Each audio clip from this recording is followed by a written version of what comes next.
Wow, wow. I don't want vagina abs to stick. That sounds so awful. Daddy, what's that? Cyborg, I want to point out that you can't say the word wolf. You said night wolf before, and it's pissed me off ever since. No beta code? I'm surprised. Not bowing down to the con, that's a paddling. Hey, Cyrax boy, guess what? Who the fuck doesn't like Yoshi? I don't like Yoshi! What the fuck? Yoshi! How do we feel about Tremor? Because I gotta say this. I want to see him come.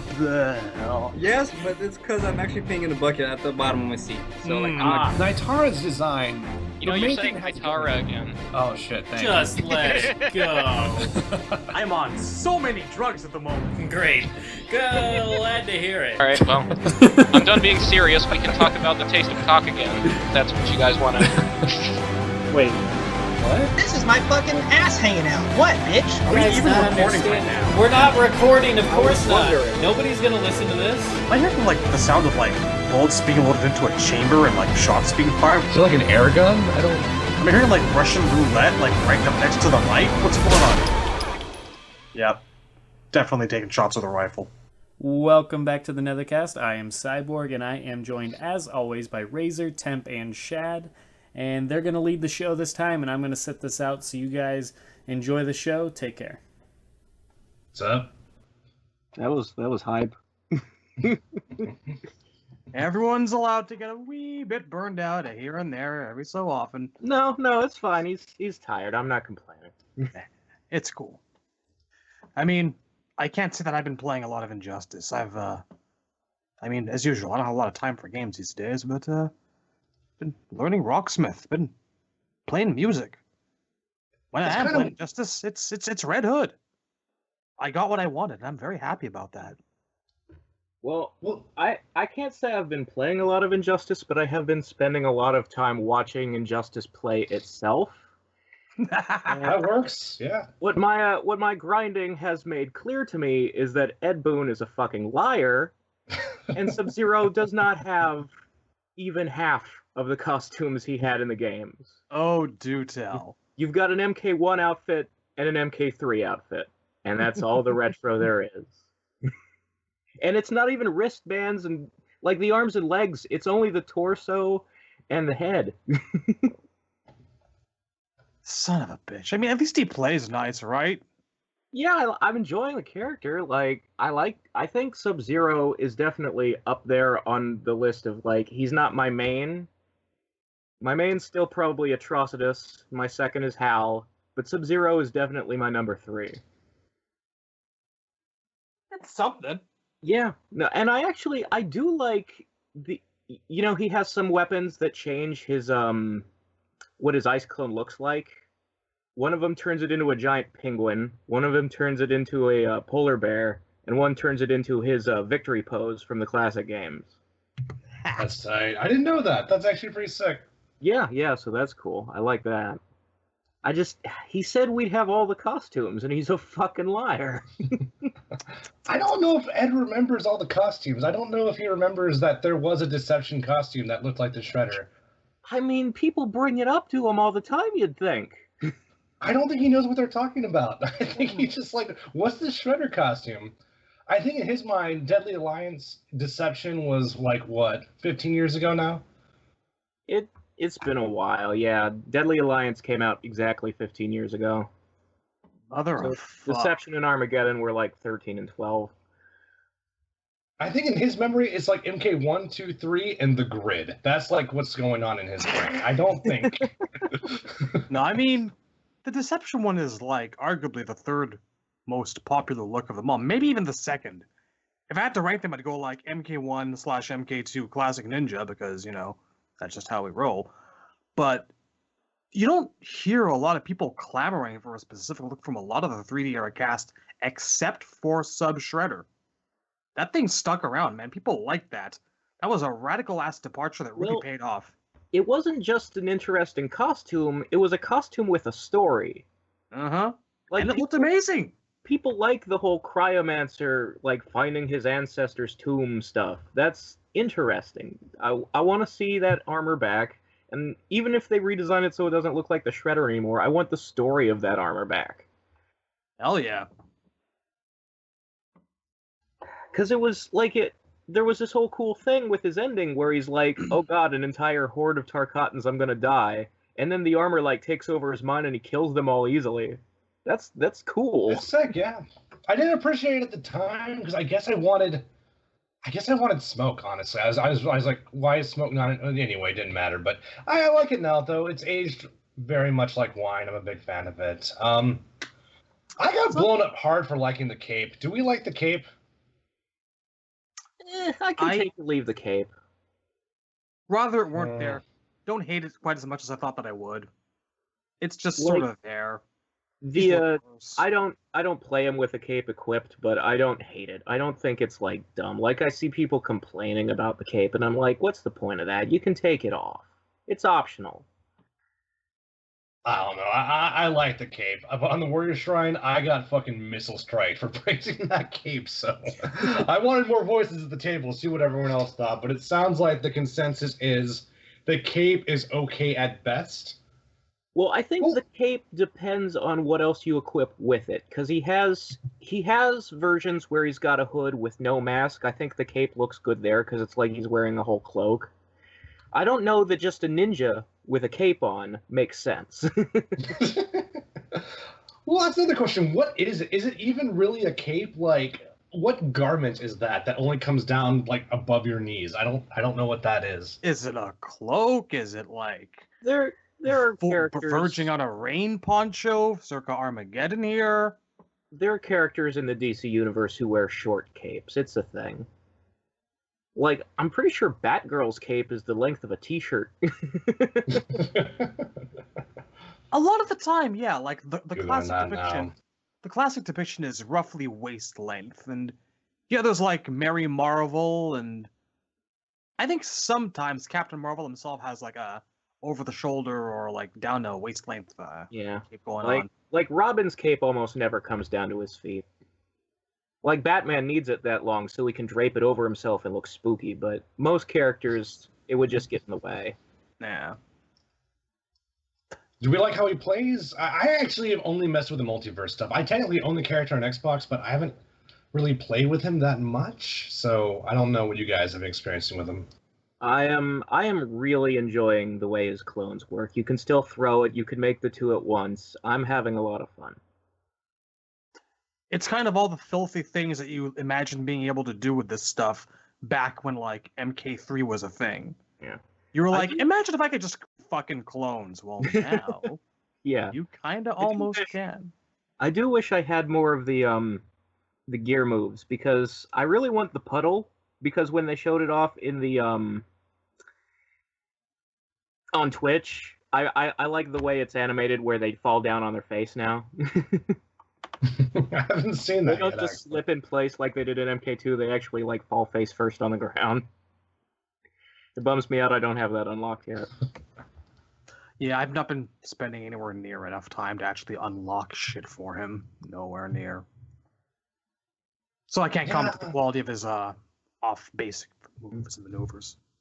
I don't actually own anything on the PlayStation version other than Darkseid, which even now I'm somewhat regretting. I have not unlocked Brainiac. I have no DLC for PS4 yet, which is my main console for the game. Guess I may reevaluate that one day. But so far though, he seems really good. I don't really play this game play this game much right now, just because I can't. I don't have time. So when I have a break between studying and work, I usually just play the multiverse and put on a podcast. So really, what I want to do is listen to a podcast. The Injustice thing is just kind of something, to kind of make the time, get more value out of the time I'm using to listen to a podcast, because it's so hard to watch a movie or listen to a podcast or listen to an album. I don't have that much time, so I have to layer up. Even my entertainment, I have to multitask now. So I figure just get that gear, while I'm enjoying Ultra Chen or just whatever, any of the Nethercast stuff. That I still listen to some of our old episodes just to see what we said about other things. Sometimes I'll do that. So yeah, and there's actually a lot to talk about. It sounds like we've mostly covered Sub-Zero, so I guess we'll wrap him up in a second. Are there other things about Sub-Zero before we move on? We have not discussed his ending, his arcade ending, / I don't know if you want to call that arcade anymore. It's very kind of a cut and dried affair. I don't know if you guys have seen it. He just sort of I have. yeah, he says that he like got stuck in the Injustice world at, like while he was chasing Kotal Khan back to Outworld, and Yeah, like they try to tie it into the end of MKX. sorta, yeah, kind of sloppily. And then he's like, "Oh well, now that I'm here, I may as well stick around and train the youngins and Yeah, see him like Batman freezing lets him- Firestorm's leg." Batman lets him train the Justice League for some reason. Knows the superior when he sees it, I guess. The guy makes a good Grandmaster, and everyone just seems to instinctively know it and acknowledge it. I think my favorite interaction in the game is Sub-Zero and Jay Garrick, where Garrick goes, "I've never met anybody who uses ice that's a good guy." Just doesn't. Oh God, it's true. He really is kind of the exception, isn't he? And even his older brother was an asshole. Anyhow, but yeah. So they fuck up and they accidentally open a portal to the Phantom Zone, and they let Superman out, and Sub-Zero's like, "Well, this would have never happened if I hadn't accidentally been drawn here. So this is my fault, and I'm gonna make up for it by helping to fight the." Yeah, not the best ending I've ever seen. Well, it doesn't really make sense. It feels like they didn't know what to do. I question whether or not Sub-Zero would really be a help against, like, the entire General Zod and the Phantom Zone criminals. He's a slightly more useful Black Canary. He's not going to be much of an effect against the Superman army, but I don't know. It's weird. He's an ice wizard. I don't know. If you were fighting Superman, would you recruit Captain Cold? I don't want to. Actually, I don't mind the ending. I actually really enjoyed the ending. I thought the visuals were very funny. Or if you don't have context, he's just freezing Firestorm's leg for no reason. It's just funny to me. But you can make your own ending by just muting it, and it's still really good. I don't so much have an objection to the whole ending as I do like this. Like, after he trained the Justice League, it felt like they had to struggle to come up with something else for him to do. They could have just left it there, you know? Grandmaster to the Teen Titans. Okay, cool. Is this all Sub-Zero does now? Because this is all he did in X. He just trains kids. I kind of like it, actually. It's a good shtick. I mean, it's all right, but we got other guys who do that. I'd kind of like to see Sub-Zero be a main character in the story. I will agree. It would be nice if... I hope that's what MK11 is Sub-Zero with an objective. I don't know, with Raiden being bad, it would be cool to see him or Scorpion kind of step up to the plate, maybe at the same time. That could be cool. Do the whole fire and ice thing after all. I would really enjoy that. That's what I've always really wanted for, like, a post-MK4 story, is just to see just one time, where Scorpion and Sub-Zero team up and are the main characters.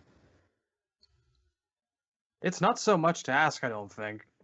Honestly, it's kind of like they realized that they accidentally had a real protagonist in Sub-Zero for years and years under Tobias, and partially through the 3D years, and just kind of went, okay, let's get a handle on who Ed wants to be the main character, and that's it. Kind of. I don't know. I think the problem with both Scorpion and Sub-Zero is that they've always been like sort of, they get their own side story, and their own side story is vaguely more interesting than the main plot half the time.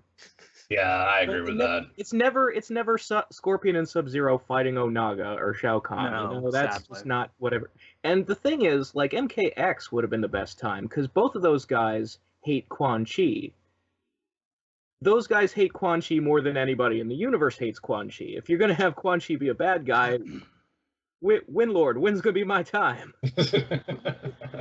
Again, though, we got the tea scene. We got them sitting down and making up. You have to hold hands a little bit before we can start going out on dates and take the relationship to the next level. Sometimes I did it a couple of times. When a Hellbound Spectre and an Ice Grandmaster love each other very much, they'll start shooting projectiles at each other, and this is how wonderful team-ups are born. 9 months later, you'll have a brand new clan, perhaps. We'll see. A side game? Platform? A side game, yeah. Maybe. Keep God, hoping. that'd be wonderful. But yeah, we wanted to move on. I think that's Sub-Zero pretty much well covered now. Yeah.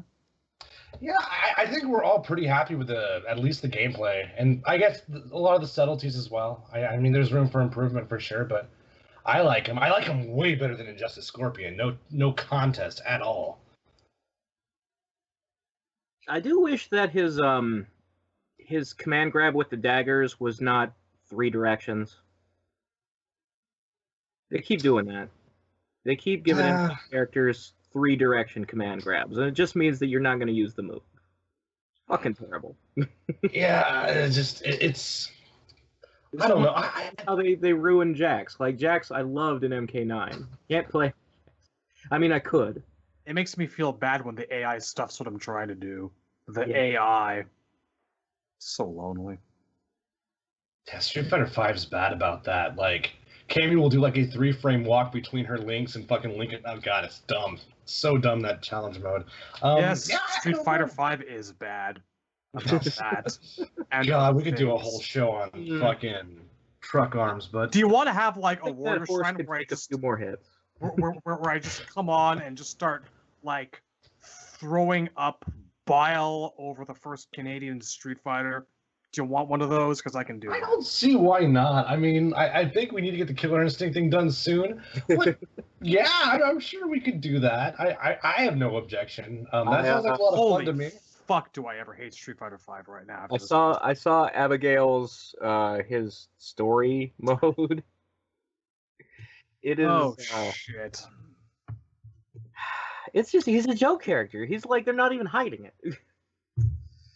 Yeah, and we didn't need it. Like, honestly, I didn't even like Birdie being a joke character. Birdie could have had such a glorious comeback, and thank God he's actually one of the better parts of story mode, in my opinion. I actually do like his story mode presence, but God, and he's based off Abigail. That is based off King Diamond, and I fucking love King Diamond. Like, that's one of my Abigail is like one of my favorite metal albums of all time, and we get a King Diamond inspired character, and this is what we got. I mean, if I was Canadian, I'd be 10 times more angry, but. I don't know. Like I actually do like Street Fighter V as a game. Competitively, I think the game is really fun and really interesting. But the rumors about Q and Oro not being in season 3, what the fuck are they doing? I just don't get it. I don't understand. Crap Capom. I am tired of them, and I am happy that Dragon Ball and Tekken are making them look so stupid. Dragon Ball is so good. You know what I've been doing like this last week actually? I've been like listening to a lot of the old Darkstalkers BGM, remembering how much I loved that game, and just thinking to myself, there was that time not long ago where I was disappointed that this company could not make another one of these franchises iterations. What was I thinking? Dodged a bullet. Yeah, if they did now, they just fucked up. Anyway. Yeah, they'd have to get Arc Systems to help them out or something. There's no way that... I mean, there's just no money. Capcom doesn't have any money to do this shit. They barely made Marvel Infinite. Just sell the license. It's... Honestly, they are kind of now, I think, where NRS... Well, before they became NRS, were under the WB purchase. Right after... versus DC, that's kind of where I feel like Capcom is right now. They need to be bought out, formally, restructured, and re-rezzed.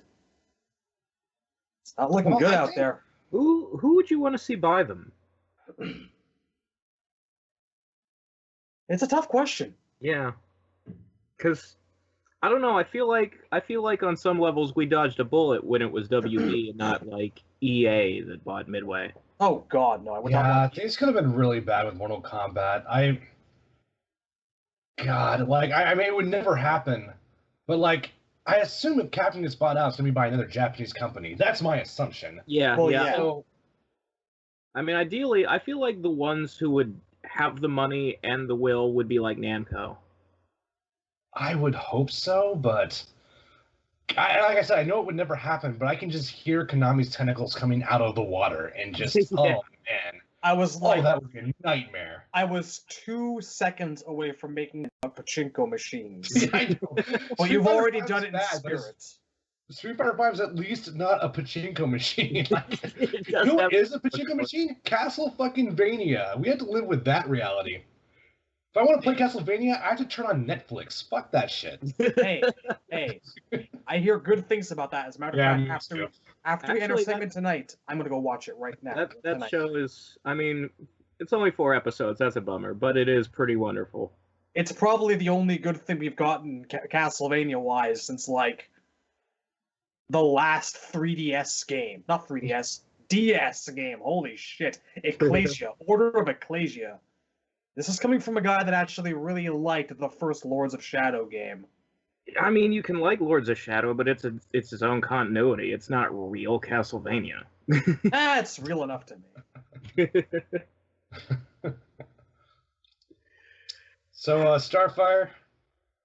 Starfire looks all right. She cool. A lot of laser blasting going on. I do really like the one where she like spins with the lasers out. Really, really impressive super move. I think they're all dead now. All of them. Well, I mean, Like- Starfire does have a history of like cold-blooded murder, so it doesn't surprise You me. know who this is leading up towards, right? In terms of scale and overture, you're gonna get Sephiroth in this game.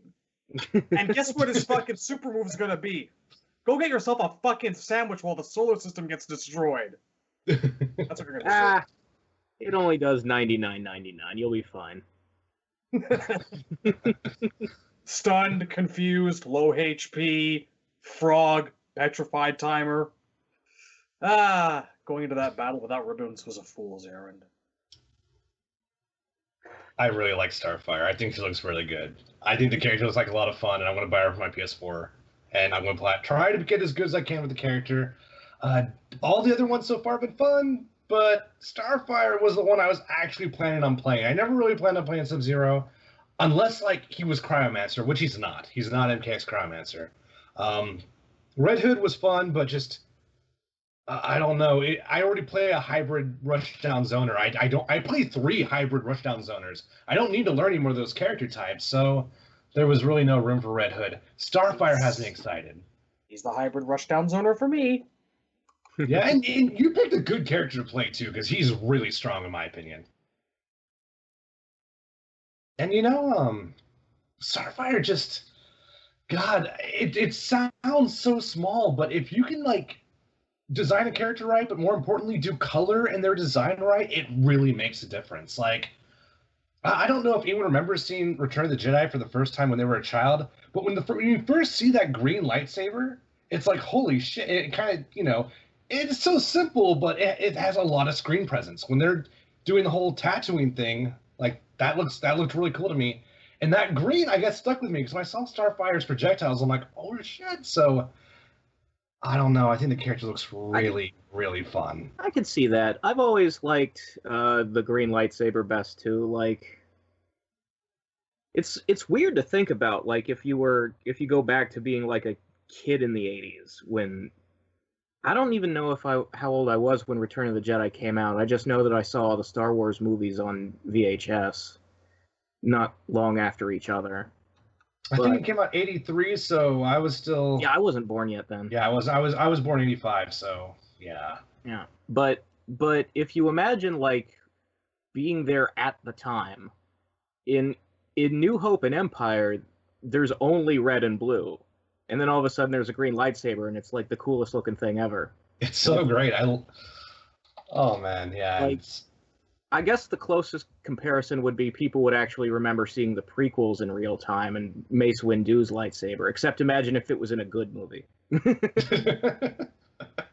That 2 hours I had after the Phantom Menace. This part was good. Well, actually, if you really think about it, no? Okay. What about this part? That was good, right? Well,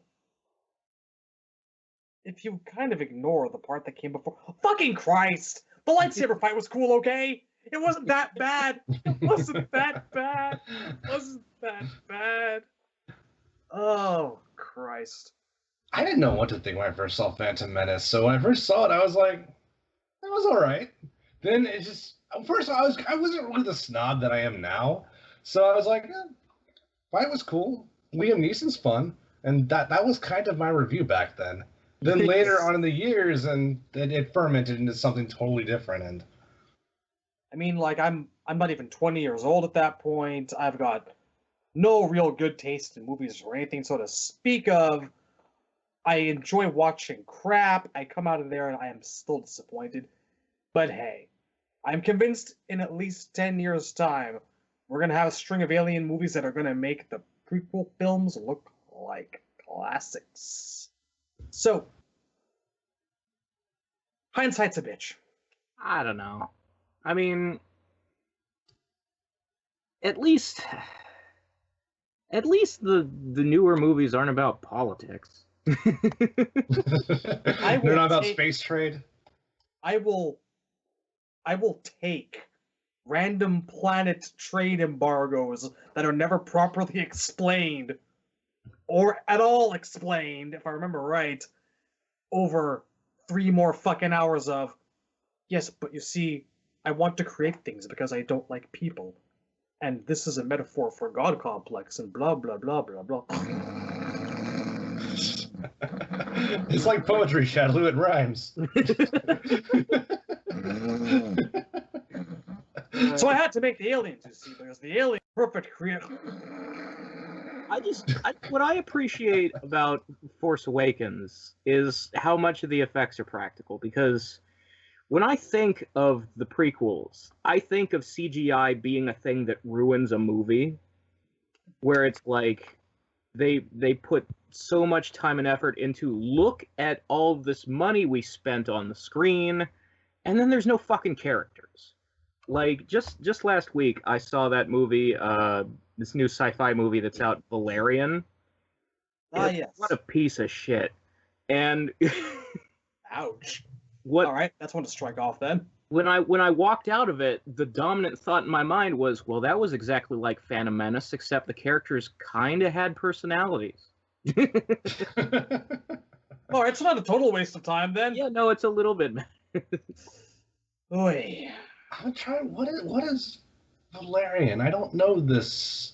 It's based on some like French comic book, but it's by the guy who did Fifth Element, and that's why my friend talked me into go seeing it, because he really likes Fifth Element, and I'm pretty like, much his only claim to fame. Yeah, and like I saw the trailer and I'm like, this could have some of that, but like the thing that made Fifth Element so good was how many actors are charismatic in that movie. It's carried by the performances, and all the like weird space stuff is just kind of this kooky seasoning. But this, it's just, look at this alien world and all the fucking CGI, and we created all this stuff, and it's like, yeah, but it's amazing Harry Osborn and the chick who played Enchantress in Suicide Squad, and those are the leads. And I'm supposed to believe that they're interesting and that they're in love with each other, and it's just not working. Yeah. Rutger Hauer's in this. Rutger Hauer's in this thing? Yeah, I'm looking it up now. I think Ethan Hawke's in there too somewhere. Yeah, I don't know. Every 5 years we have a shitty, like, flop sci-fi movie. I think this one came early because we just had Jupiter Ascending, which was I was told was a piece of shit. That was another thing that it reminded me of a bit. But at least that space werewolves, like, okay, he got my attention. This was a little bit better than Jupiter Ascending because it wasn't fucking Channing Tatum with elf ears. I swear to God, Rutger Hauer's main claim to fame is finding out that was him in that movie you just saw, but you didn't notice it was him. But when you realize it's him, you're like, oh, it's Rutger Hauer. He's that guy. Trying to find him. Hey, you guys remember Blade Runner? I remember Blade Runner. That's some vintage Rutger Hauer. Speaking of remembering Blade Runner, you guys, how do we feel about the trailer for Ready Player One? I haven't read the book. Have not actually watched it yet. Have read the book, enjoyed the book. It is not the greatest book in the world. No, but it is nice, pandering, 80s nostalgic fun. Here's the thing. Ready Player One's one of my favorite books in the world, and even then, I acknowledge that there are some real serious weaknesses. Like, some of the dialogue is just crap. Oh And God, yes. The love interest is barely developed at all.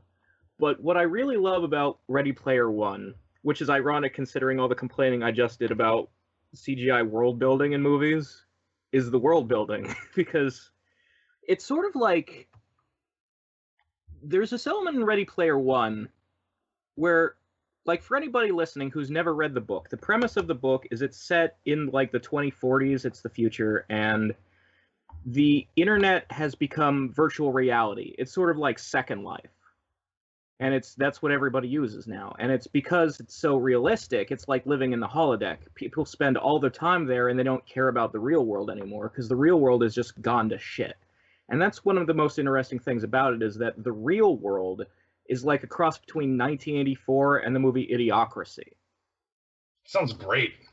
Yeah, I love that aspect of it. And like a lot of the 80s nostalgia stuff, it's sort of, there are moments where it's over the top and cringy, but there's also a lot of moments where it's like, I really relate to like where the author and therefore the main character is coming from when he talks about this stuff, because that stuff has meaning to me, and it's like a love letter. It's not.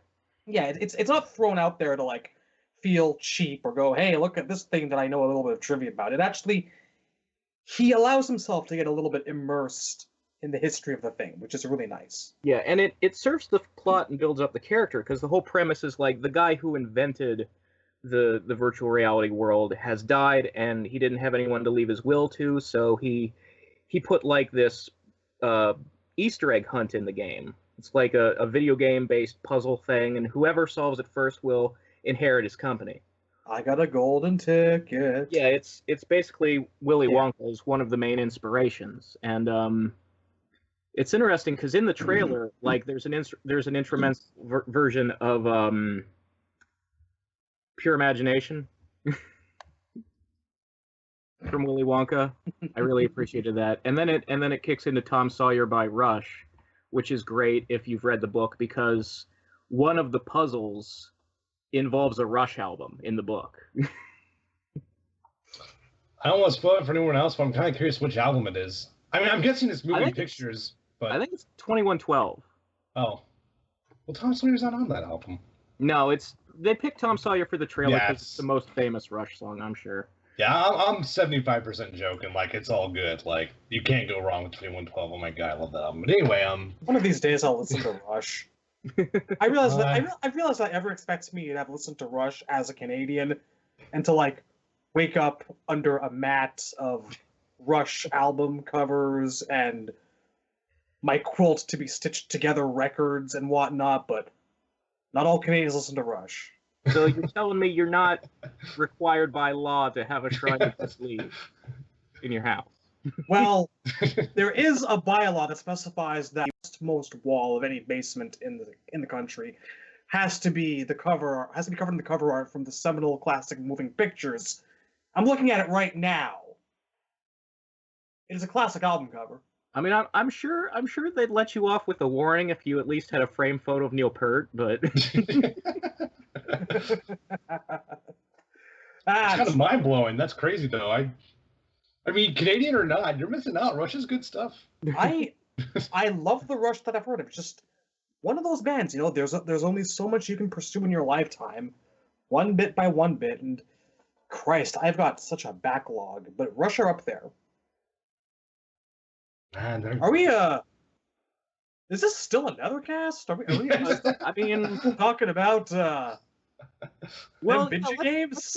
Let's go back to the video games. You want to talk about E3? You said Injustice? You had stuff to say, Tam. Well, Evo specifically. Evo, I mean, not E3.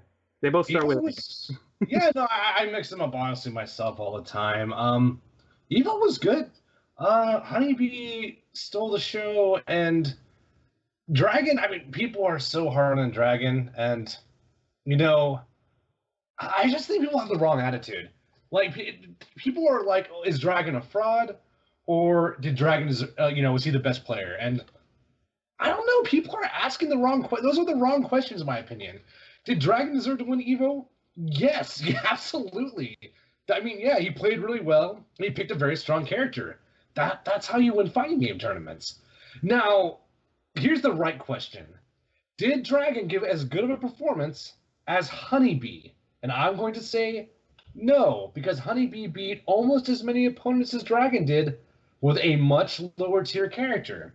So, personally, I think the better player, or the better performance of the night at least, was Honeybee, in my opinion. Honeybee with Flash. God, some of the stuff Honeybee did was unbelievable. Like, just the mix-ups and the... I mean, getting in with Flash is not the easiest thing. You can't just get in for free with that character. And he was making it happen.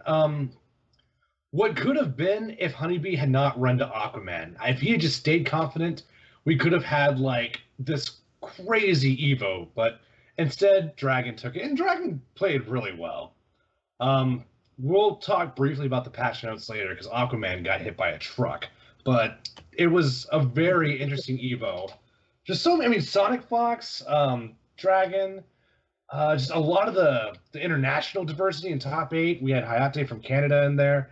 Tekken Master was in there. Just a lot of international. There was a lot of good storylines for this Evo.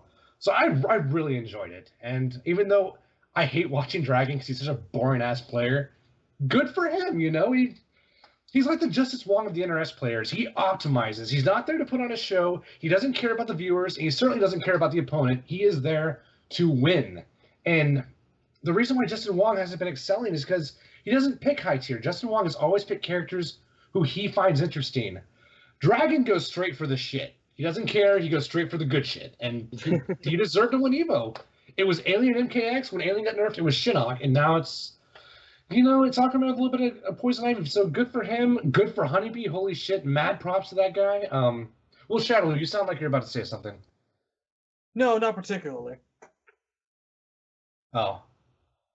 You have to remember, man. I don't I care. mean, there's... I don't care for competitive gaming, period. That's fair, It's yeah. me. Except I do have this to say. Sure. The ESPN making people pick an alternate outfit for Cammy. Fuck you. When's women's volleyball on, ya fascist cunts? Yeah, And I'm one of those people who understands that Cammy's outfit is badly conceived. But holy shit, fuck your hypocrisy. That's all I gotta say. I don't know. I don't buy this 2010s narrative that bare thighs are sexist. That's how gymnasts dress. That's how swimmers dress. It's functional if your fighting style requires a lot of flexibility. I'm tired of seeing the gymnast chicks in fighting games being redesigned with pants. Like, it's the Sonya Thong thing to me as far as Cammy's concerned. You're an operative in a military organization. You should be dressing the parts. High cut. I will grant you that. And Lord knows there have been some worse Street Fighter V redesigns and anything else that they could come up with. I'm just saying. Well, last year was Mika. Mika got to censor that. Yeah, the only reason they're censoring this shit is because it is a video game, and they don't want to put up the impression that they are sponsoring or supporting or condoling sexual material aimed at minors, because everyone knows only kids play video games. Pull the other one, you fucking assholes. The Putting rage. esports on ESPN was a mistake to begin with. ESPN was a mistake. It's nothing but trash. Well, I don't know. The viewership I heard was good last year. I don't know about this year, but last year I heard it did pretty well. Well, I mean, I guess it depends what you mean by that, too. I mean, like, is like trying to esports, like, network television a good idea? That I agree is dumb, because television is literally on its way out. Like, they're buying the casket now for television. What person knows about Evo and wants to watch it and doesn't know about Twitch? I agree. No, it's That problematic. doesn't make sense. Well, what pissed me off is Seth Killian's one of my favorite commentators, and he does the ESPN casts. But I watch everything on Twitch, so I just settle for Sajam and James Chen, which they're okay, I guess, but they're not Seth Killian. They're one of the best commentators of all time. God, Street Fighter top 8 though, easily the best top 8 of Evo. Oh my God, like in 2014 when Gamer B lost, everyone was saying it was like Rocky because people were more hyped about Gamer B trying his best than they were hyped about. I think it was Mago losing or winning Evo. They were more hyped that Gamer B gave it his all than they were that Mago won Evo 2014. So it was a Rocky story. Well, this Evo was Rocky 4. It was still Rocky, but it's specifically 4 because everyone said Punk was going to take it. Everyone said Punk was going to win this shit for free. And then this OG from Japan, Tokido, previous Evo winner, washed up, hasn't been doing so well, went 0-2 at Capcom Cup, came and rose up the losers bracket and fucking took him down. I could not believe it. This immortal player, oh God, it was so hype. Probably one of the best Street Fighter top 8s I've seen in a very long time. So I really enjoyed that. And Punk is good, for the record. Like he 3-0'd some very good players. I think he 3-0'd Kazunoko. And Kazunoko won Capcom Cup 2015, so that's no joke. That's a big deal. I'll stop talking about fighting games now. Well, that's kind of why we're here. Yeah, I don't think you can stop because we got one more topic before we can end the episode. We got patch notes. Yes. We do, yes. Yeah, but I really enjoy Street Fighter. I still like Street Fighter 5. I think whoever's running Capcom needs to be fired. But what's up? I like the idea of Street Fighter 5. I like the concept. I like some of the redesigned character looks. I don't like everything else around it. I don't like their poor excuse of the monetization system, which even they have admitted was planned out poorly. I don't like them installing shit in like PC root. I do not like the vast majority of character designs for Season 2. And I'm still trying to acclimate to Vega no longer being a charge character. I thought I was going to love that, but I'm still just fucking weirded out by it. I agree with that. They made the character a lot less interesting by taking away the charge stuff. I mean, I can deal. I can still play him. And I still have freedom to be a bit more offensive, but I'm just... It's like trying to learn how to, I guess, if I drove, and I was driving on the left American side of the car for the longest time, and had to move to England, and I had to drive on the right side. It'd be like that. That's exactly what that's it. It's like driving on the wrong side of the road, people. It is weird. It's like you told me to pick Ryu, but charge motions? What? No. I mean, that's a very good analogy, because if I ever move to England, I just have to quit driving. I can't drive anymore. I'm not going to even try that shit. People would be injured. People might die. It's not a good idea. I'm just going to call... I had a good run, It's been great, but I can't drive anymore if I do that. I kind of liked cars, but I guess that time in my life is done. Yeah, Patch notes. Patch notes. Okay, I'll bring them up. Overall, I think they're good. Real quick, did any of your characters get affected? Because most of my characters did not get affected. Most of my characters were untouched. Let me see. There was a little bit for Atrocitus, but not really anything serious. Well, the Dexter stuff got hit pretty hard. So a lot of his mix-up game has been sort of, toned down quite a bit. And the vomit, pressure and the vomit corner stuff, I think a lot of that is gone too. Yeah. Now. So the really OP stuff has been brought down. I'm kind of sad about the vomit. I thought they overreacted to Atrocitus, honestly. But what's up, Chad? I see they slapped Aquaman down a little bit. Yes, they did. Most of it I agree with too. It's not what I would have done. I would have taken the opposite approach. I would have taken his zoning down, and I would have let him keep his rush down. For the most part, his zoning is still very much there. He can't convert off the same shit, but good. That's the way it should be, in my opinion. I actually would have let him keep his chip damage. I thought that was a really cool aspect of the character you don't see very often in fighting games. Just the character that wins by chip, it's very underutilized. You really only see that stuff in Marvel 2.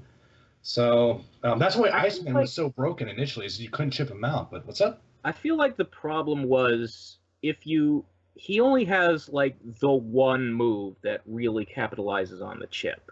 So if you have a move that's like you can beat people with this even while they're blocking, but it's just this one move, that just encourages people to use the same move over and over again, which is why people were complaining about Dragon so much, because he's boring to watch. It's really Yeah.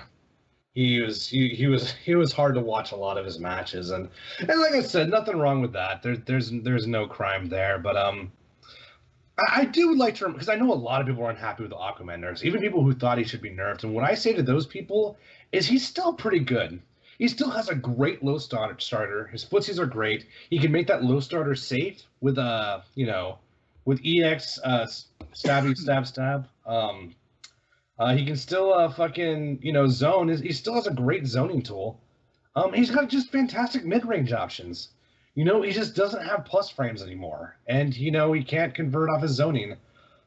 Now, I didn't have time to actually watch how much his damage is adjusted, but I mean, if we rewind here, all I wanted for anyone was for 2 damage nerfs to one for Aquaman, one for Black Adam. The fact that we got this much, I was never shouting for this, but this is fine in my opinion. This is Razor, go on. I'm actually a little bummed what they did to Catwoman. I don't think she needed it. I don't think anyone knows, honestly. Like, this is why I didn't want to patch, because everyone was saying, like, Catwoman went from, well, this character's a lot better than we thought, to, oh man, this might be, potentially a top 10 character, to unquestionably number 3 in the game. So I think there was a lot of knee-jerking with Catwoman from the community. For the patch notes, let me go over it. Jump 2, yeah, I see why they nerfed that. Armor off of Cat Dash, yeah, I think that needed to go. Damage overall has been toned down. No, I think that's unnecessary. I think they overreacted on that part. They got rid of her wake up for her trait. I think that's dumb. I honestly think people who didn't like that are babies. Yeah, it's just. I mean, that trait, she has to build that shit. I'm sorry, it's not like a barometer. That trait is one of the worst in the game because it's random. It's like you don't actually have a choice whether or not you get a scratch. Yeah, no, you have to earn that shit. So I don't know. Maybe Catwoman was as good as everyone was saying, but I wanted to give it more time. But what's done is done. Yeah. For me, it's like I would only patch a character if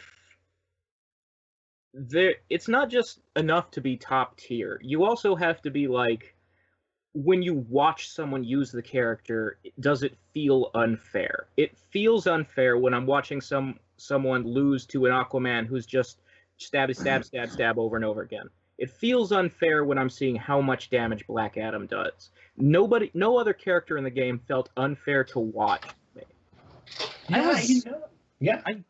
I never felt that Catwoman was that particularly filthy. I mean, sure, the scratch auto combos are damaging, but you still got to really work for those things to come out. Well, a lot of it's her back 3. I think the back 3 was filthy, and really the rest of the character was fine. Oh, well, maybe the rest of the character was really good.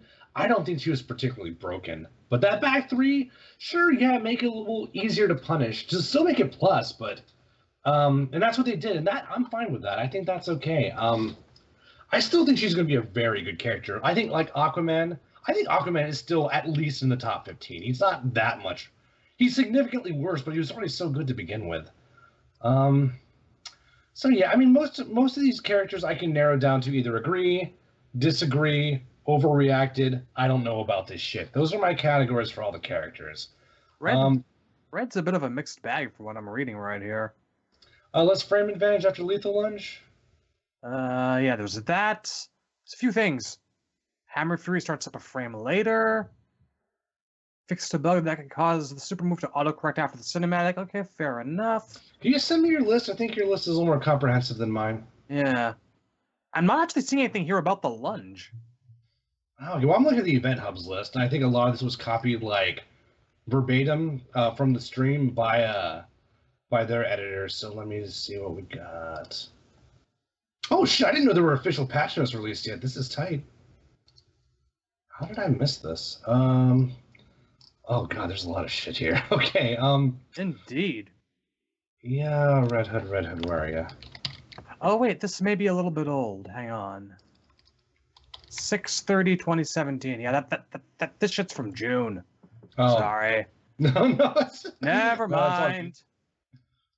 Just gonna put that on the side here. All right, yeah, cool. But yeah. So his lunge is a little different, but nothing too big. Yeah, fair enough. I actually did not know that they patched in the fact that you could clash off of Red Hood's fucking quick bullet now. I didn't know that either. Let me reopen that page, wrong. actually. It seems wrong to me. Well, It always- Sonic Fox always tried to looks take... a little weird for me when somebody clashes on a projectile. Yeah, I don't like that. That's one of the things that I like to use to prevent people from coming near me. By people, I of course, still mean the AI, but no, fuck you. Aw. I didn't want to be a dirty zoner, just a kind of dirty zoner. Can't even let me have that. Yeah, he's a little filthy. He's a little, but I think he's fine. I think the DLC so far have been really well made, but they're all good. Make no mistake, all the DLC are pretty good so far. I don't think Starfire will be an exception. Some of the stuff I think they may have went too far. I don't know, man. We'll see. And Armand, I'm sorry, but I'm a little worried about Brainiac. I think they may have. God, I don't know. That trait plus a damage increase. I think the character was already better than people thought, and seeing what Perfect Legend did with that character was just crazy at EVO. So we'll see. Black Canary, what the fuck happened? Like, this is one of those where I don't know about this kind of characters. They made that character hella scary on Rushdown. So I think she needed something. I don't think the character was perfect by any means, but God, she has an unblockable like chain that goes into a command grab. A lot of her shit is safe. You know, she has plus 3/3, so I don't know about all that. We'll see. How do you guys want to do this? Because I could take stabs in the dark, but do you want me to just go by character, or like just each one individually, or just like go down the list? It's not everyone. They should make it quick. Make it quick. Okay, well I'll literally go down one by one then. Went over Aquaman, went over Catwoman, went briefly over Atrocitus. I don't think the Flash stuff. I don't really have a lot to say about the Flash stuff. Batman. I don't agree with this. I disagree. I liked his pressure. I didn't want to change anything about his pressure. The biggest complaints about Batman was he builds meters so well, and he has a zoning game considering how good his mix-ups and Rushdown are. So, yeah, I think this was unnecessary. Now he still builds meter. He can't get the same pressure off his meter anymore. I don't really think this changes a whole lot. It does make him worse. But honestly, with Black Adam and Aquaman taking down a notch, I think Batman's not definitively the best character in the game. Unquestioned. Well, I mean, obviously, smart people can disagree on that, but unquestioned. Let's see, what's next? Batman is Batman, and henceforth he's superior. This is. Oh yeah, no, it's not up for discussion. It's got that plot armor. I agree with Jungo's patch suggestion that on every Batarang he should say, "I'm Batman." In terms of like proposed Dark Souls 1 patch notes, replacing every enemy with wheel skeletons. Snipers now just shoot wheel skeletons at you rather than poisoned arrows. More wheel skeletons, please. Excited to play that game, by the way. I own it. I've never played it though. I played Bloodborne. I never got a chance to play Dark Souls, unfortunately. All right. Well, Deadshot. I like the idea. Let's see how it pans out. Poison Ivy. Her down 2. At first, I was like, "What? Why?" Then I actually, the other guys, Redman, Smokeman, told me I actually like to try her down 2. I'm like, okay, this is actually pretty bad. So I get it. I think that's a good change. Less damage scaling on Vine Drill. I honestly thought Ivy was fine. I don't think she needed anything, but I still think people are sleeping on that trait. But fair enough, though. Patched in the ability to punch the Yoshi. I'm not satisfied. That Yoshi is a long day. Oh my god. Supergirl damage increase. I would have let it rock. I think this is a little drastic, but fine. Whatever. Let's see, Dr. Fate. Oh, fuck this shit. This is the stupidest one on the list, in my opinion. Glyph of Osiris is slightly less negative. It was already insanely, like, it was so hard to punish that to begin with. I could not find a way to punish it. Maybe that makes me a scrub, but fuck it, I hate that move. Wonder Woman. I don't think this is going to make a difference. I still think she's going to be bottom 5, but yeah. 4-2-3 safe on block. That's like a 23 startup move or some shit. Like, who's using that in their pressure game? Now, it means you don't have to confirm off of EX Shield. If you get an EX Shield, you can go straight into the 4-2-3, and it's not a big deal. But I mean, if you were good enough, that wasn't really a problem before. Back 2-3 is an advantage on block, but again, there's a lot of startup frames. It's not that easy to use that in footsies, especially if you're playing like a Deadshot or a Black Adam. So, no, I don't think this is going to... The trade stuff is cool, but I just don't think it's going to be enough. Black Adam is perfect. Like, at first, I thought they may have over-nerfed him. I don't think they needed to hit Black Magic. But, yeah, no, he still gets good damage if he uses meter. And, I mean, I was always kind of surprised at how much damage the guy seemed to do, and I don't even know what the fuck I'm doing apart from basic combos with the guy. He's pretty ridiculous. Now I think he's in a good place. I still think he's very strong. Yeah, so good stuff on Black Adam. I got almost exactly what I wanted. So that's good shit right there. Captain Cold. I don't know if this is going to make him good, but at least his trait will get more airplay. So I'm excited about that. The character's going to be more fun now. Good or bad, I think more people will enjoy playing him. Because the trait is just going to be more of a factor now. At least I think. I don't know how fast it charges. But apparently, you know, he's going to have something akin to a better neutral game now. Which, honestly, I don't think his neutral game was even that awful before. He just couldn't get anything started. Like, he couldn't get anything going as far as, like, a conversion. So, yeah. Fuck the Bane buffs. Why the fuck did they buff this character? That's all I gotta say about that. I'll tell you why. Lansdowne.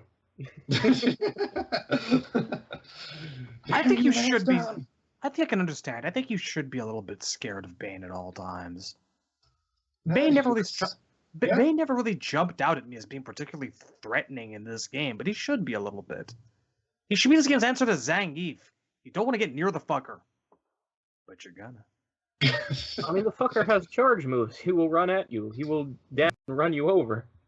Exactly. You're near him is not really the problem. Man, I think Bane was good. I don't think he needed anything. As a matter of fact, he probably could have used a nerf.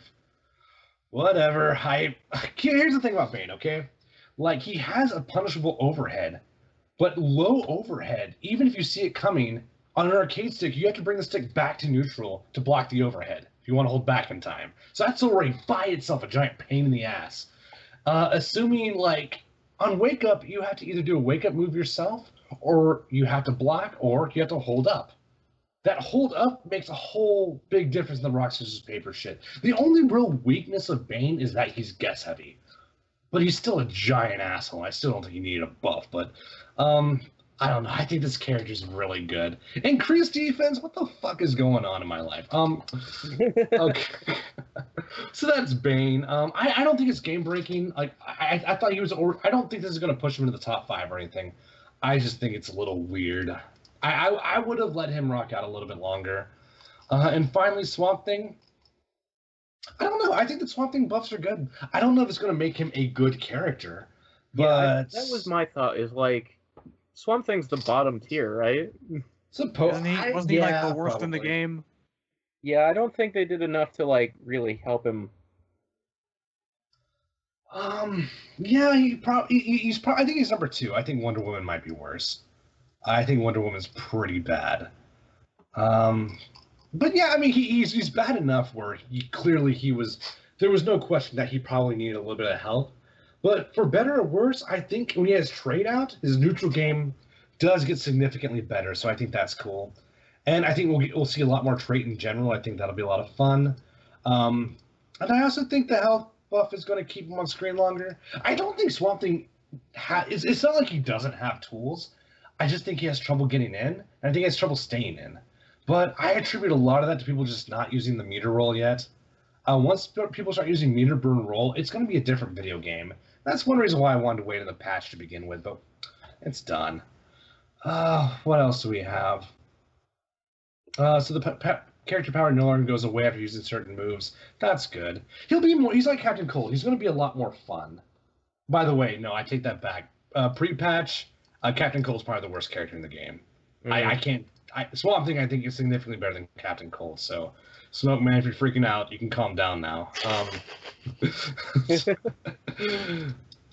Oh, how did I miss Cheetah? Cheetah now has 2-2-3 safe on block, and 3-3-2 is now advantage on block.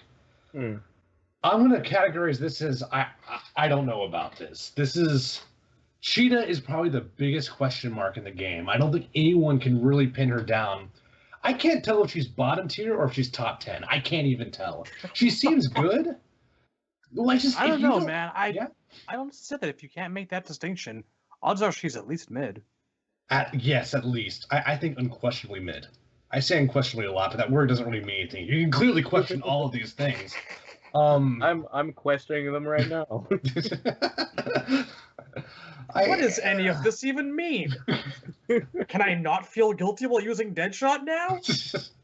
What is this plus on block? My goatee is going raw from all the scratching. That's the question though. Like, what is this going to do? Because if your character doesn't have a strong down 2, you always have to worry about her full screen game. And if you try to dash forward and whip underneath, I often get crossed up when I do that. So I'm thinking, is this character all gimmicks? I just don't know. I don't know how I feel about Cheetah. I'm probably gonna, play more matches with Smoke Man and see what I can find out. I'll probably learn the character just so I know how to block the highs and lows. Like, I don't even know how to block her, to be honest with you. So yeah, that's Cheetah. We'll see. I think she's gonna be really good now, but I've been wrong before. I don't want to say anything with conviction yet. Superman, I think, is perfect. Meter burn, flying punch now, hits high. Yeah, that makes sense. Evan was telling me that that's going to affect his wake-up game, and I didn't even think about that, so that seems really fair. And his damage got adjusted. Perfect. I don't think Superman needed anything else. I like all of that. Grodd...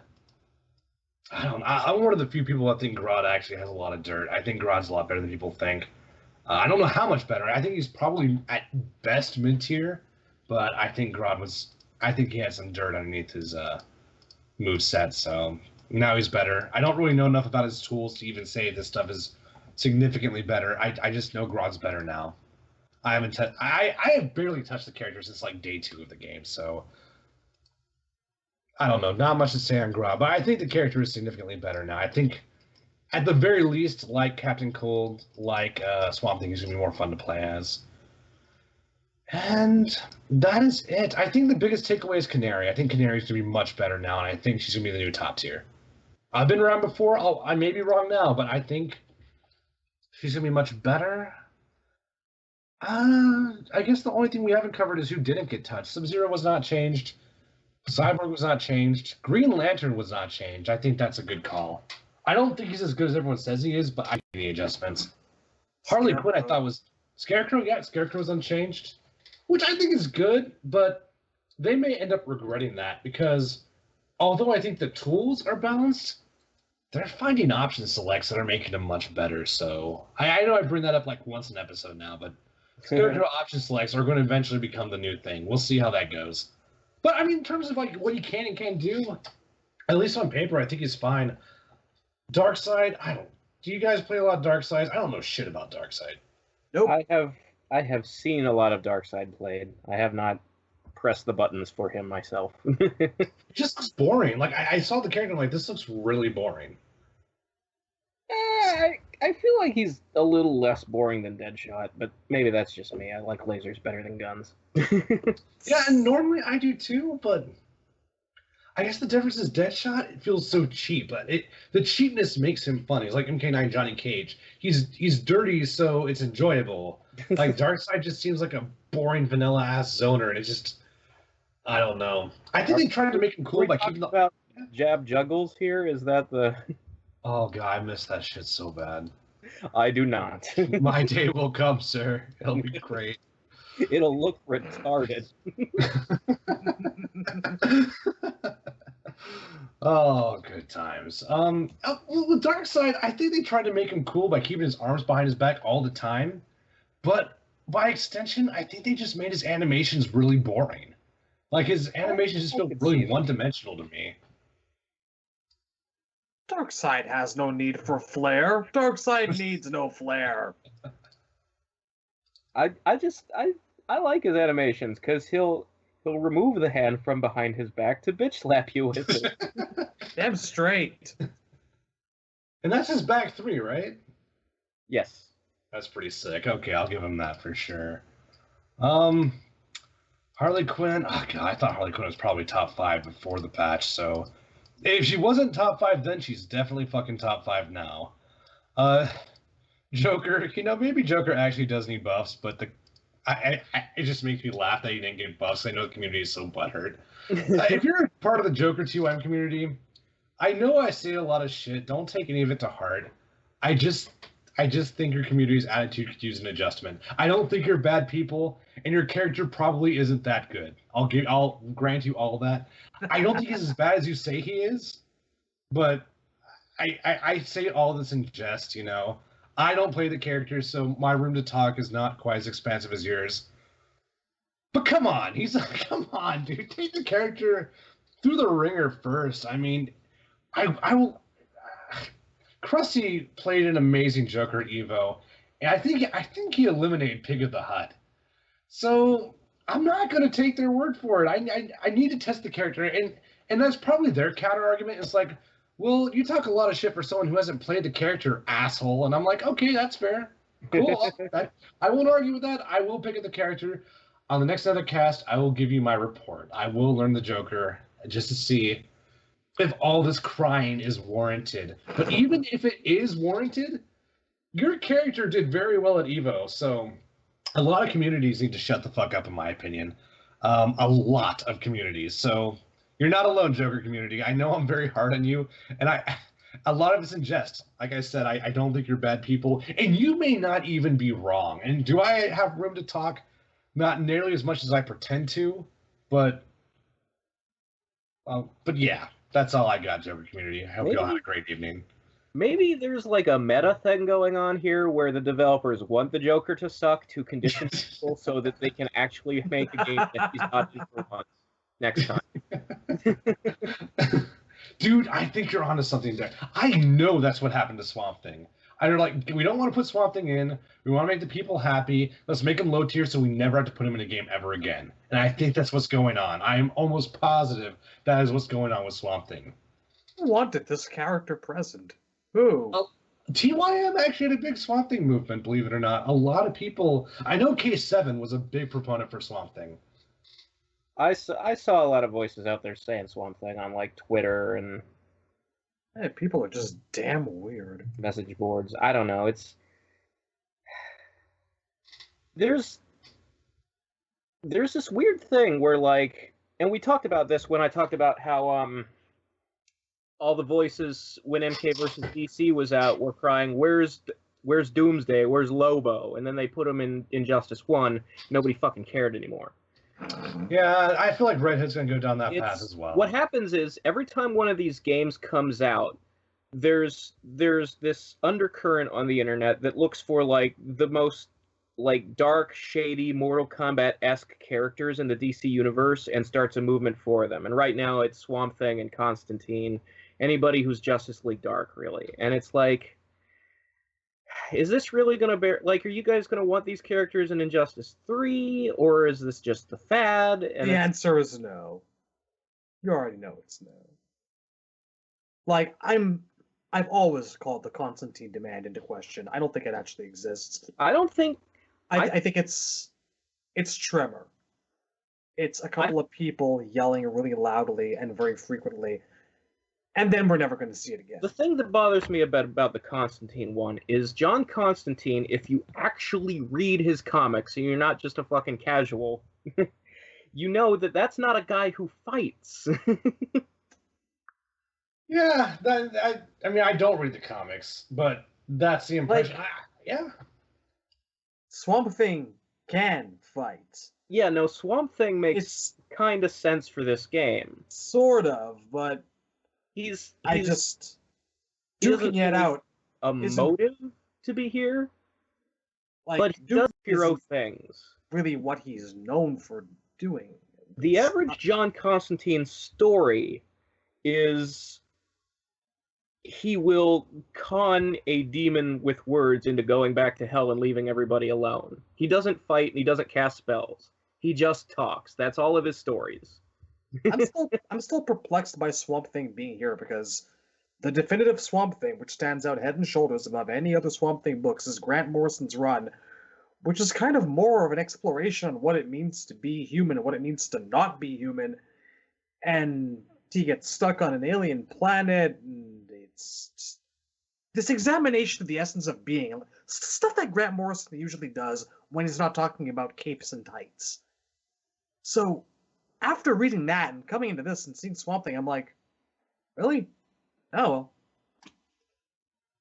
I am aware he has a long history outside of Morrison. I just kind of figured that Morrison stuff would have eclipsed everything else by now, but apparently not. I mean, I guess I'll play the devil's advocate. I don't really want Constantine. It's not that I don't like the character, but a lot of characters I like doesn't necessarily mean I want them in a fighting game context. You know, I love Alfred. I don't need to play as Alfred in Injustice. You see, I'm though, not that doing- could make sense because he's got training. Yeah, give him a pill, and he's fucking badass. Like- And that man can wield a shotgun. There's repeated instances of him wielding that shotgun to great effect. Oh yeah, I mean, If you'd given me a choice between Alfred and Swamp Thing, I would have gone Alfred. Not even oh, joking. definitely over Constantine. I would definitely pick Alfred over. Well, I'm not doing a great job in the Devil's Advocate, so let me try this again. I don't need a character to be. I guess I don't need their fighting style grounded in the story. It's like a lot of people wanted Penguin. Cyborg was a big proponent for Penguin, and to defense of Cyborg, Penguin actually does have some combat skills. But I can see why people would want Zatanna over Penguin. You know. But I don't need the character. Like, if I like the character enough and I want them in a fighting game, I don't necessarily need them to be justified within the lore to fight. A great example of this is Phoenix Wright in Marvel vs. Capcom 3, who could have been amazing. I think they really took a wrong turn with the game design, but the idea of the character being in Marvel 3 was brilliant. It doesn't matter that he doesn't fight. I like Phoenix Wright, and I want him part of my team, so I absolutely get why people might want Constantine. And a lot of times it's just design as well, you know? Constantine looks cool. You know, I think a fighting game model in a fighting game stage would look really cool. Doesn't matter if he does it or not, you know? I would just like, you know, give him... now. Yeah. Wait till you see the gear. I could swap out different types of cigarettes. I think that'd be badass, maybe. I don't know, man. Oh, don't talk about cigarettes. I'm Robot trench coats. ugh. I hear that, man. Bit of So shameless self-endorsement here. I'm running on 34 plus hours of no smoking. So Congratulations. doing hella good. Holy shit. Yeah, that's hard. That is not easy. day 2 will be worse. It's just that whenever someone says cigarettes, I get all twitchy. I'll be right though. Oh, Robot trench coats. Trench coats it is. So I get it. I can see why someone would want Constantine. I have a thesis. I believe that MK11 will have variations, and I believe that Injustice 3 will have gear. I don't think either system is going away. At this Thoughts? point, I hope you're right. Because I do not want gear in Mortal Kombat. I I cannot. don't either. I am. You know, this system sounded cool in theory, but I hate it. I want really the hate gear it. system back, but I don't want 89 million pieces. What I want is just a Tekken style character customizer. I did gear where you have to earn random shit and then sort it and fucking sell it if you take up too much space. I hate it. It's the worst. It's so bad. It was like someone drew like a flow chart on a table and went, does the player have this part of the gear? Yes, no. Yes. Okay.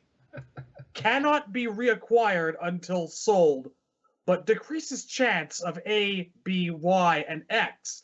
Does player have this? No. Yes. Check it out. If this part of the flowchart were a dude, this would be the penis, and so forth. Because I swear to fucking Christ, there is no logic, rhyme, or reason to this fucking system. It's so bad. And the worst part is how the stuff you want can never be gotten. Like moves are the rarest thing. The best costume pieces will never show their faces. It's just show me, give me the create a character mode in Armageddon where I can see, okay, I can buy this. It's there. It's on a menu and I can click it if I have the coins for it. Just let me do that. I like the reward of earning things, but holy shit, it shouldn't take me 15 hours to maybe find one piece out of 6 that I decided I really like the look for. I got insanely lucky in the sense that I was indifferent in the beginning and I'm indifferent now. So thankfully, other than lantern shaders, I was able to kind of divorce myself from the concept really early on. Now, I absolutely get why people are upset. It's like being, I guess, to me, it's like being imagine you don't really care much for eating fruit, but you have to be signed up for the Fruit of the Month Club. And if you don't eat the fruit fast enough, they start throwing away real shit you actually do care about in your house until you make room for it or get rid of the fruit. That's kind of what's going on in my mind.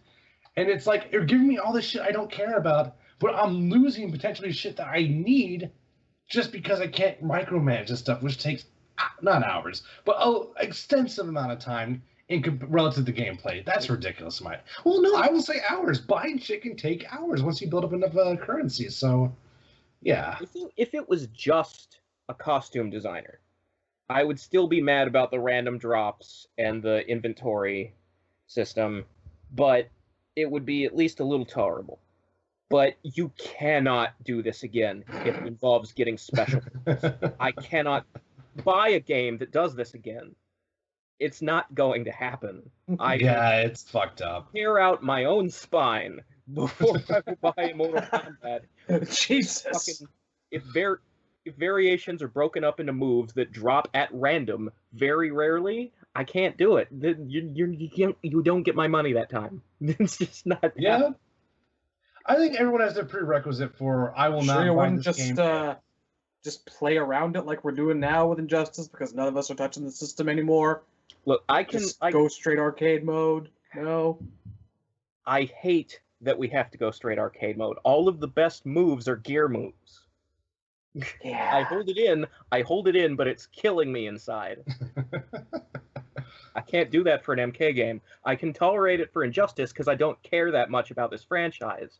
If you do this to me for Mortal Kombat, I will find you, and I will shoot myself while you watch. Let's just go full skeleton. Pull out the whole skeleton.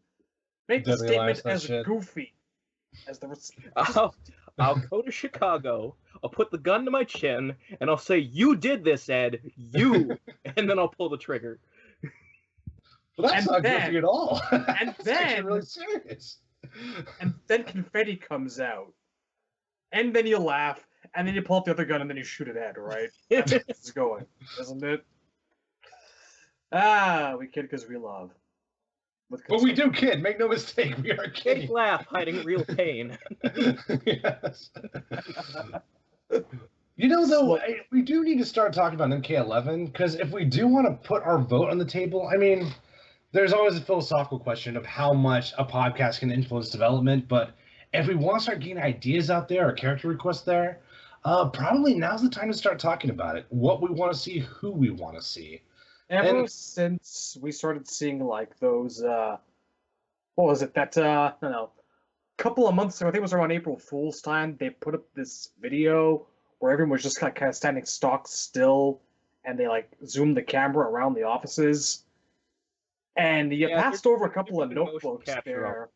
Yeah, I think the ship's already sailed on the roster. That's already decided. Probably. And I think you're right, but there's only two things I want for MK11. One is Lee May, the other is stagger pressure. That's all. That's all I ask from MK11. I like variations, but if I get those two other things, I'll be happy. I just want Serena, man.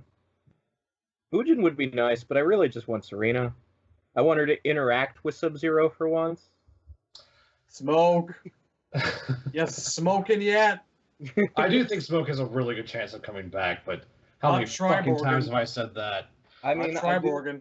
I do have need questions smoking. about what the fuck they think they're doing with Sector Cyrax and Smoke since they invented Triborg. Part of me is like, there's no way Triborg is canon. There can't be any way Triborg is actually canon. I mean, This is I what's would- going to happen. I would Cyrus is prefer fine him- somewhere. I would prefer him to not be canon. But if Cyrax is fucking dead, how you bring Cyrax back?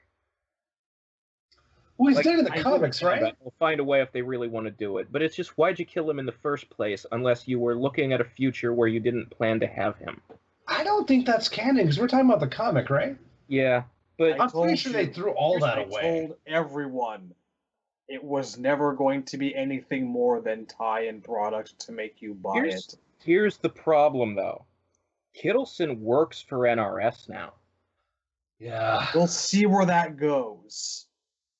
But right now, I'm not optimistic. I swear to me, God, I'm just... You know why so many of the Injustice intros are canned lines assorted at random? It's because Brian Chard left and was replaced by Sean Kittleson. Listen, Yeah, I think there's a I'm lot not of truth to that. I'm not going to start weighing Chard versus Kittleson. Kittleson's maybe got a couple of sins. Chard's got worse. That's for another time. Regardless, to me, Cyrax is the cyborg. He's not my favorite character. He's in the top 10, but he's not my favorite character. But to me, he is the definitive cyborg. I like Smoke better, but in terms of just lore and cyborg and representation of the Cyber Initiative, Cyrax is where it's at, in my opinion. I like Sector 2, but to me, Cyrax was the best handled, in my opinion. So This is what's going to happen. we need Cyrax back. He needs to be in MK11, and I really hope they know that up in there in Chicago. So The When comic you're won't right, have ha- you're right. the comic won't have happened. Hello. Yo, The comic just will like not the have wind. happened.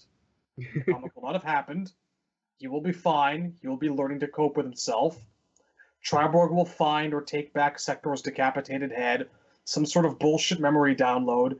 Triborg is now Sector. And Smoke is now angrily someone's bitch in the Netherrealm again. all those This is things the- sound awful. th- I don't th- want any this- of those things to This is happen. the way it's going to go down. This is the way we get them all back. This is the simple way, at least. I don't know. It's just, I'm not so worried about how you get Cyrax back. I'm just worried about what you do with him now, because I really liked him as a member of the Special Forces, and Me too. it seems like they're deliberately avoiding taking him down that route again, because it's a reboot, let's do things different. I mean, yeah. And he wouldn't really be that interesting in this version of the Special Forces, because now the Special Forces is a bunch of fucking... I want to call them teenagers, but I know they're really in their 20s. It's... I hate... You can call them Power Rangers, it's okay. They're just missing Zords. I don't even... Like, I like Takeda, and I kind of like Cassie, but they were used so stupidly. And Takeda, that design's aging worse by the hour. I don't like looking at his primary at all. Like, it's not working for me. I didn't like his hair from the reveal. He always did look a little bit copy-pasted together to me. Like he was part Metal Gear, part Omega Red, and I don't know, part bargain basement gangsta napkin headband thing wrapped around his face. I don't know. There's like a Lou Diamond Phillips thing going on with that character, which is not bad. Like, I'm not against that, but He's weirdly 80s, is what. That's why I don't like the hair. It just, like, it's not a bad haircut. It just doesn't fit for a millennial. Yeah. Well, I mean, honestly, I don't really mind the hair. I think the fact that it doesn't fit makes him a little more interesting, maybe. Cat, I cannot. We don't have to revisit the Temp doesn't like Cassie subject, but like him, at least I can differentiate him quite a bit. I think the biggest problem with Takeda is he's not interesting around the other Titan characters, I guess we'll call them. You're right. The real problem is that they're all the same personality. Everybody's snarky. Yes. Like, you kind of want them to be the Ninja Turtles, but no, they're all Mikey. And Takeda's fighter, Takeda That's Scorpion had a harsh. good dynamic. I like Mikey. I could see how they could be the Ninja Turtles. Like Jackie would be the Leo, and Jin has some Raph in him. Takeda should be the Donatello because he's got all the fucking gear. But no, they're all just Mikey. Oh man. Well, I feel like they're not going down that route. I feel like they are going to scatter those four characters quite a bit. Wait, 4 or 5? Am I leaving someone out? I hope they're scattered, and I hope they're not the main characters again, because it didn't work. At the very least, they needed to put Frost in there for some diversity. They couldn't have 4 That would have Special helped. Forces jobbers, you know? What I think the problem is, if you look around the internet, most Mortal Kombat fans don't seem to have liked MKX's story. Like, they like 9 better, which is amazing considering 9 is kind of a mess. But they love 9 so much because 9 is all their favorite characters. Yes. You can't just introduce a bunch of new guys, make it all about them, where it's like Sub-Zero only appears as a fucking trainer, and like you've got this new person who's barely trained beating Shinnok at his most powerful. People didn't like seeing that. They want characters who are part of like the history of Mortal Kombat to be the ones who beat the boss, to be the ones the plot revolves around. Like, you can introduce new characters. Like, nobody's mad about Kotal Khan's team. Everybody loves those characters because those characters are supporting cast. And they're relevant. That's the problem. Like, these 4 characters they introduced felt disconnected from everything else, and it's not like people don't want Frost. Frost is very popular among the DLC requests. So at the very least, I would have liked the conversation of Johnny Cage going to each encampment and being like, "Hey, can we borrow Kung Jin? Hey, can I borrow Takeda? Hey, can I borrow Frost?" That would have been a lot of fun. That would have really kind of tied the bow together, and that never happened. It just felt like randomly go beat Shinnok. That's what the game. I mean, it's so secret. I'm not super huge on a lot of the MKX story. There's things I really like about it, but I never wanted 8 new characters to begin with. So I'm really the wrong guy to say shit. I really just want to throw nets with Cyrax again. That's what I'm all about. I will still take what MKX gave us any day over what MK9 did to us. Yeah, no, I mean, I definitely prefer X to 9, but I'll tell you why most people like 9 better, and it's because the story was about people they fucking recognize. Sadly, but true. There's got to be a middle ground here. There has to be an option C. Why do I have to choose between, like, Retcon Fest versus, like, characters I don't care about? I just feel like there's got to be a third option on top of those 2. I mean, I liked I talked about this when Injustice 2 first came out, where the dynamic we see between Supergirl and Brainiac is just like Cassie and Shinnok, except Supergirl doesn't win the game, and it works when Batman and Superman win the game.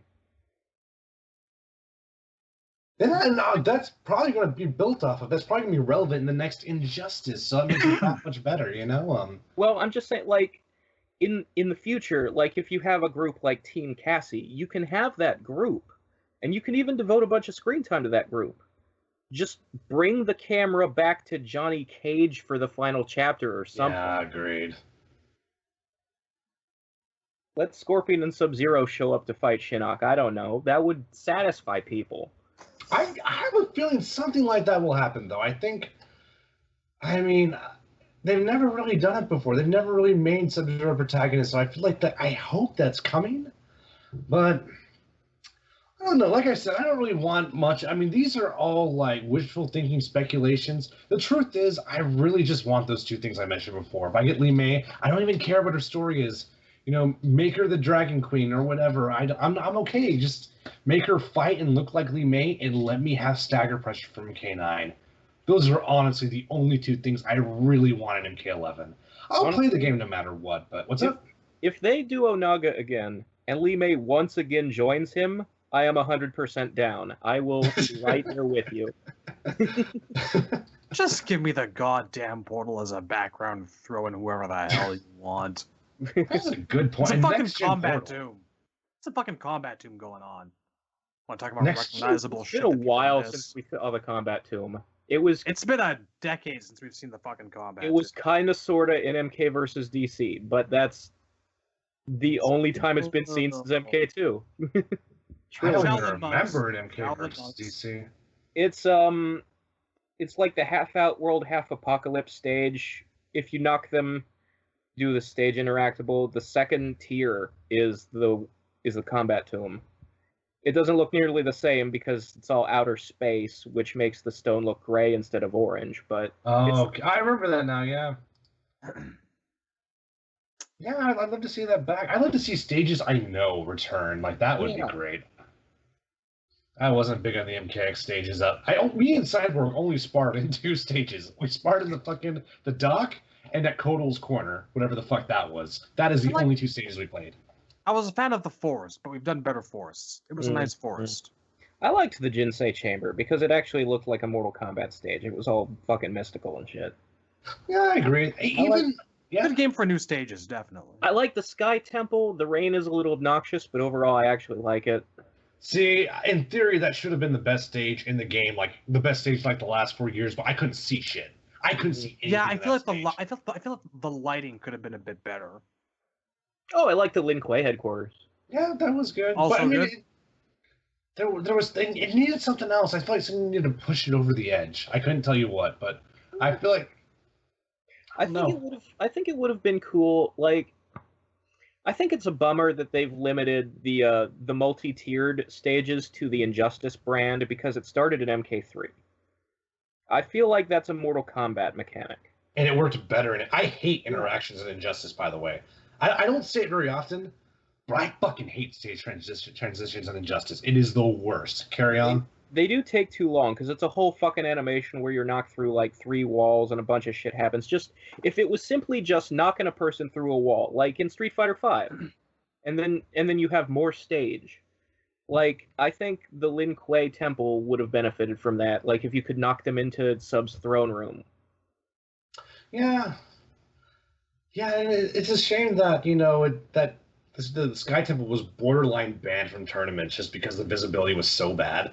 The players it was hard to tell what was going on. The random lightning flashes would fuck with you too. It just, and God, I hate everything about stage transitions, from the combo scaling. I forget they're there sometimes, or sometimes I think I'm far away enough, so I combo to a back 3. Oh, there goes a third of my combo damage. Fuck stage transitions so much. But I'm alone in that, and if other people like them, I'm willing to. That's a very small price to pay. Overall, I still think Injustice 2 is a fantastic game, gameplay-wise at least. I love, and even the roster's great. So that's pretty much all I got. It's time to start getting a little excited for MK11. I guess that's my final note. That's what I want to be excited for. If we're looking towards the future, I guess it is time to start talking sooner than later about the second set of DLC. And Smoke Man wanted me to mention, because he thought this was important for some reason, that on the I don't remember if it was the PS4 front page or the PS Store, but there was like a little they had a little advertisement, play as Black Manta, and he's like, you better mention they confirmed it. You better mention they confirmed it. And like, dude, we all saw the silhouette. I'm not going to pretend that it was Ed Boon being... No, okay? Fuck that. I'm going to tell you what it was. It was Lex Luthor, right? But he stole his helmet. He had stole his helmet, and he was being trolled, and it's just going to be Lex Luthor. He's going to have all his moves from the first game, including missile launches and blasts, but no suit. It's going to be like, Lex, fire missiles out of his bare chest, and business suit. Yes, it's Black fucking Manta. Okay. It's Black fucking Manta. I wonder how he plays. Like that character style is very open, so I'm wondering what they're gonna make him. If he's another fucking zoning hybrid, I am going to be so tired. We have so many offensive, defensive hybrids going on. I would like to see a style utilized. Like that's why I think they buffed Canaries. They wanted a viable rushdown character. That's interesting. I think a lot of, like Catwoman, her rushdown isn't true rushdown in my opinion. A lot of it's just like footsies and punishing. And just a free back three every once in a while. I think they tried to change the Canary. They wanted a premier rushdown character, so I'm wondering what they're going to do with Black Manta. I don't know. They'll be interesting. I don't really have any investment in the DLC characters at all. Like, Spectre would be nice, but I'm pretty sure he's not in there, so... Yeah. Like, whoever they pick is who they pick. Didn't we already establish that we were pretty sure that for a Superwoman he was going to just drown a baby? I hope so. I was hoping for Starfire's super move. She was going to mercy kill fucking Deathstroke's wife, but that didn't happen. So Starfire's kind of fucked up. What's up? I guess that just about calls it for the week. I think we're good. Yeah, that's all I got. Yeah. Other points? All right, cool. Well, it's been an odd kind of a week, but I'm glad people are still tuning in, still listening to us for some reason. We've been away for a little while, but we got some good stuff coming soon. Razor and I did half of a Lost. Yep. We got a part 1 of a 2-parter coming out sometime in the next week, depending on how fast I get the editing done. It's nice to be talking about MK again. I feel like we can really focus and give more of our all whenever we're actually talking about the franchise we're really, really here for. Sorry, Injustice team, love you. Yeah, it's true. I mean, I like it's DC true and all, but my real passion is Mortal Kombat, and I feel a little bit more energetic when we're actually covering MK.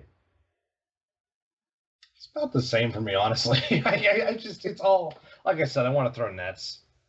I don't know, but we have been busy. But like, it's busy with the show, but also just like summer fucking sucks, and I mean, just like double hit by work and school. So there's going to be a little more absences. You know, we're probably not going to be as active just because so much shit's going on right now. But it always comes in cycles anyway, so there's more to come for sure. We could officially go back to the once every other week schedule. Yeah, I wouldn't mind doing that. The problem is that it's all based on news. You know, it's hard to say for sure because it's all based on, you know, what the next headline is. And if like a patch lands or a character trailer shows up, then it's hard not to do an episode right then and there because you want to hit it when it's relevant. I think we're about to kind of enter a droughty period, and we're sensing that, so we're really trying to maybe subconsciously space out what we got to work with just a little bit. If we are, I'm kind of glad because we've been busy. Like, it's been like real life has been real life, so. It has. All right, cool. Well, it's been fun, guys. We'll catch y'all later. See you soon on a very, very brand new installment of The Lost here after nearly a year. It's only been like, we did one in, what was it, January or February? It's been half. Maybe January. It feels like a year to me. We'll do this often enough. It's been half. Okay, fair enough. Take it easy, folks. Have a good night. Good night.